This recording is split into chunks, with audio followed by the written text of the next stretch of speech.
오늘 우리에게 주신 하나님 말씀은 누가복음 20장 9절에서 17절까지 말씀 보겠습니다. 누가복음 20장 9절에서 17절까지 말씀 130페이지에서 131페이지에 있습니다. 자, 9절부터 함께 읽겠습니다. 시작. 그가 또 이 비유로 백성에게 말씀하시기 시작하시니라. 한 사람이 포도원을 만들어 농부들에게 새로 주고 타국에 가서 오래 있다가 때가 이름에 포도원 소출 얼마를 바치게 하려고 한 종을 농부들에게 보내니 농부들이 종을 몹시 때리고 거저 보내었거늘 다시 다른 종을 보내니 그도 몹시 때리고 능욕하고 거저 보내었거늘 다시 세 번째 종을 보내니 이 종도 상하게 하고 내쫓은지라. 포도원 주인이 이르되 어찌할까? 내 사랑하는 아들을 보내리니 그들이 혹 그는 존대하리라 하였더니 농부들이 그를 보고 서로 의논하여 이르되 이는 상속자니 죽이고 그 유산을 우리의 것으로 만들자 하고 포도원 밖에 내쫓아 죽였느니라. 그런즉 포도원 주인이 이 사람들을 어떻게 하겠느냐? 와서 그 농부들을 진멸하고 포도원을 다른 사람들에게 주리라 하시니 사람들이 듣고 이르되 그렇게 되지 말아지이다 하거늘 그들을 보시며 이르시되 그러면 기록된 바 건축자들의 버린 돌이 모퉁이의 머릿돌이 되었느니라 함이 어찌미냐. 아멘. 오늘 새벽 예배하시는 애가 우리 성도님들께 함께 하시기를 예수님 이름으로 축복합니다. 아멘. 자, 오늘 포도원 품꾼의 비유죠.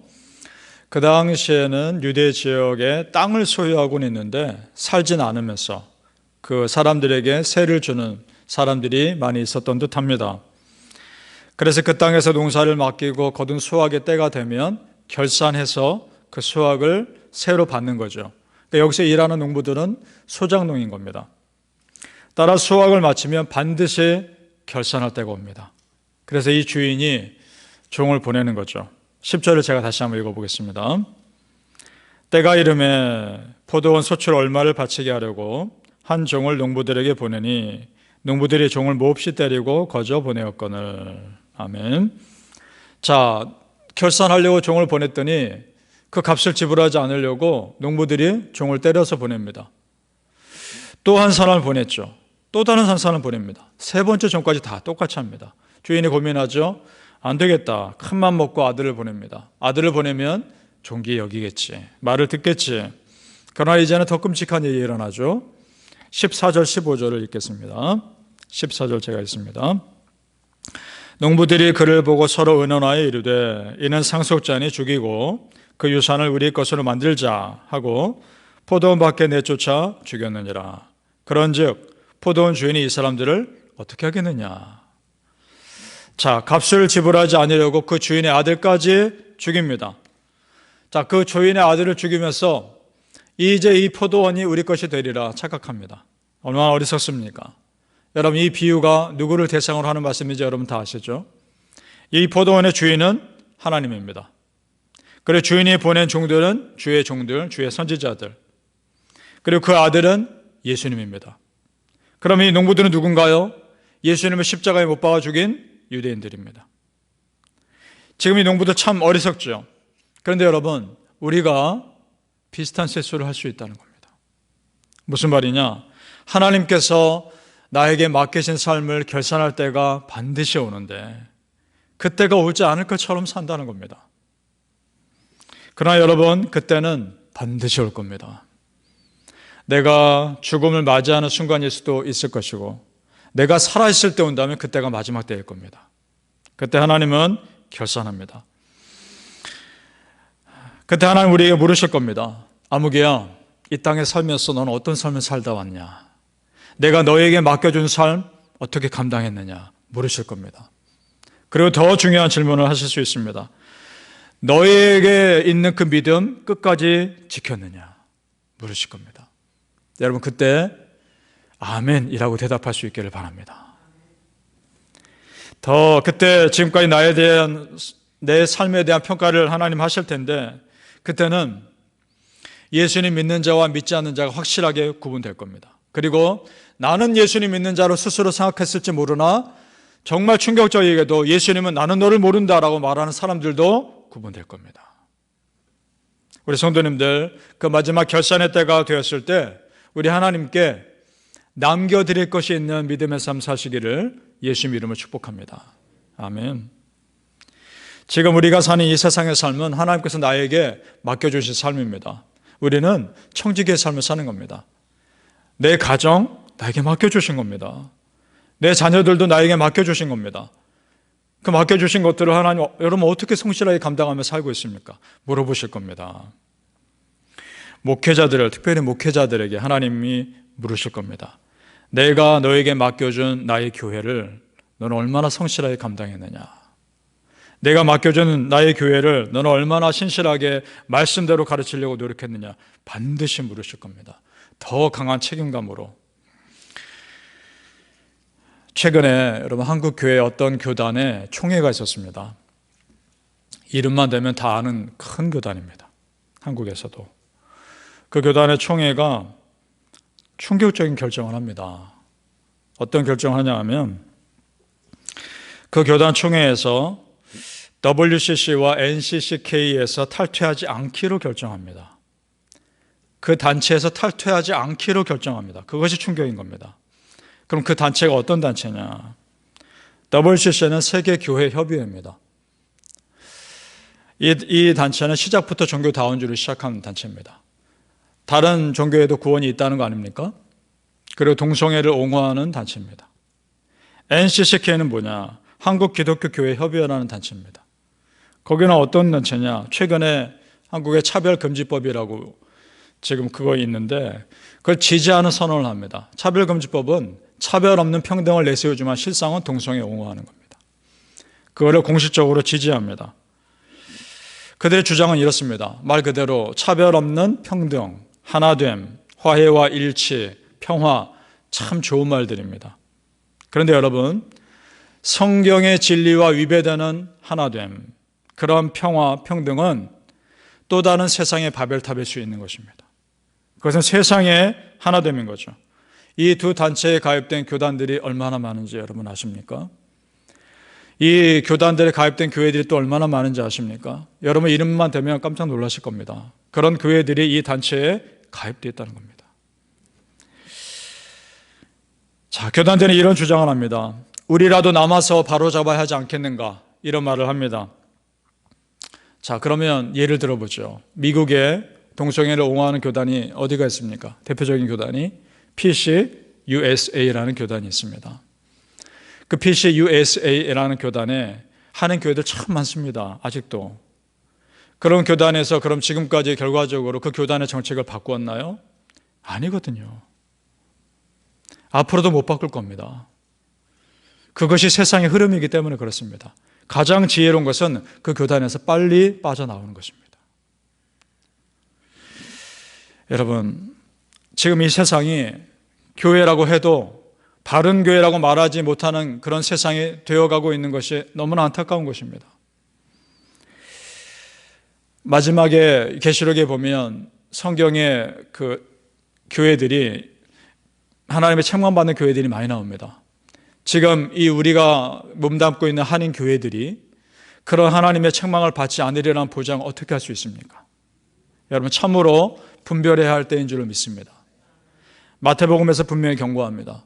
주여, 우리가 주의 이름으로 선지자 노릇하고 귀신을 쫓아내지 않았습니까?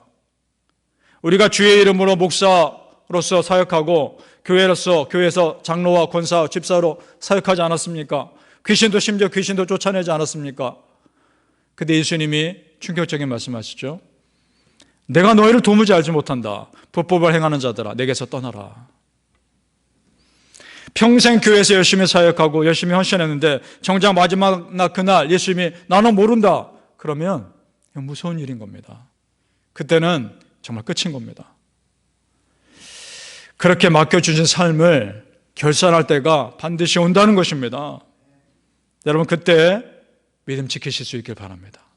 이건 단순히 어떻게 사느냐의 문제가 아니라 내 영의 믿음의 문제이고 내 영이 죽고 사느냐의 문제인 것입니다. 믿습니까?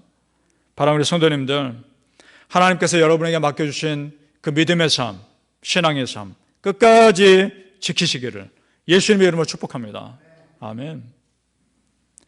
예수님을 어떻게든 죽이려고 하는 유대인들은 이 비유가 자기들을 향한 것임을 눈치챕니다. 그래서 16절에서 예수님이 이 포도원 주인이 그럼 농부들을 진멸하고 다른 사람에게 이 포도원 주지 않겠느냐라고 말했을 때 그들이 어떻게 반응합니까? 16절을 보시죠. 16절을 읽겠습니다. 와서 그 농부들을 진멸하고 포도원을 다른 사람들에게 주리라 하시니 사람들이 듣고 이르되 그렇게 되지 말아지이다 하거늘. 아멘. 자기들과 관계없는 얘기를 하면 이 약한 농부들이 당연히 그렇게 벌을 받아야죠 라고 말했을 겁니다.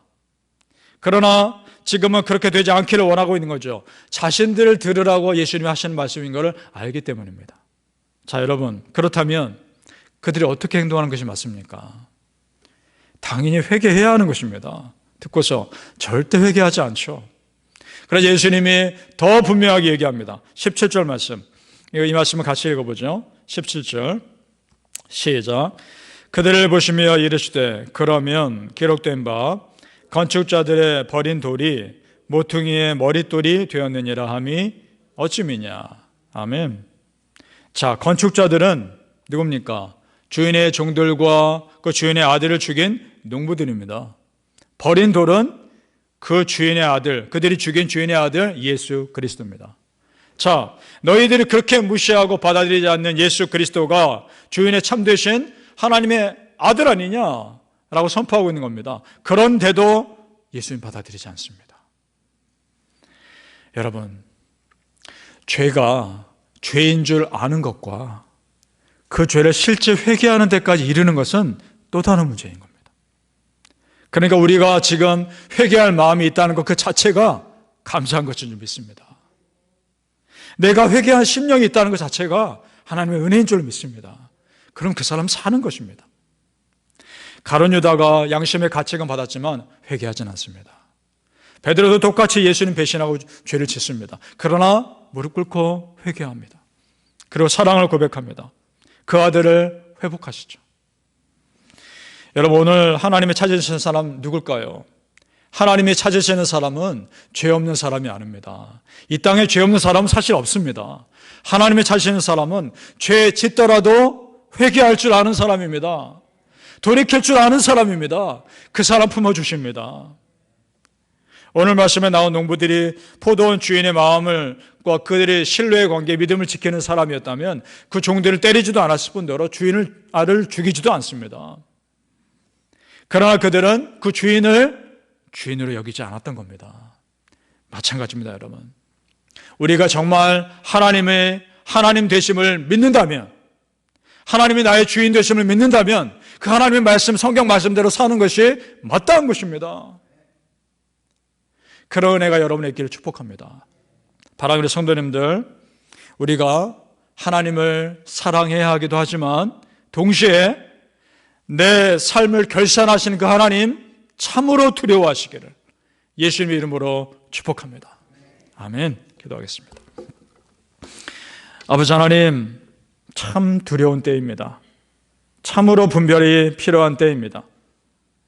마지막 날에 책망받는 교회가 되지 않게 하여 주옵소서. 우리 교회가 하나님의 칭찬받는 교회로 끝까지 남게 하여 주옵소서. 우리 온 성도님들이 마지막 하나님 나라에 갔을 때 하나님 앞에서 칭찬받는 주의 종들이 되게 하여 주옵소서. 잘했다, 착하고 충성된 종아, 그 말을 듣게 해 주시옵시고, 아버지 하나님, 정말 분별의 필요한 시대에 성경 말씀과 반대되는 길을 혹여나 걷지 않도록 하나님 우리를 보호하여 주옵소서. 정말 우리 성도님들 정말 끝까지 믿음 지킬 수 있게 하여 주시옵소서. 감사하며 예수님 이름으로 기도합니다. 아멘.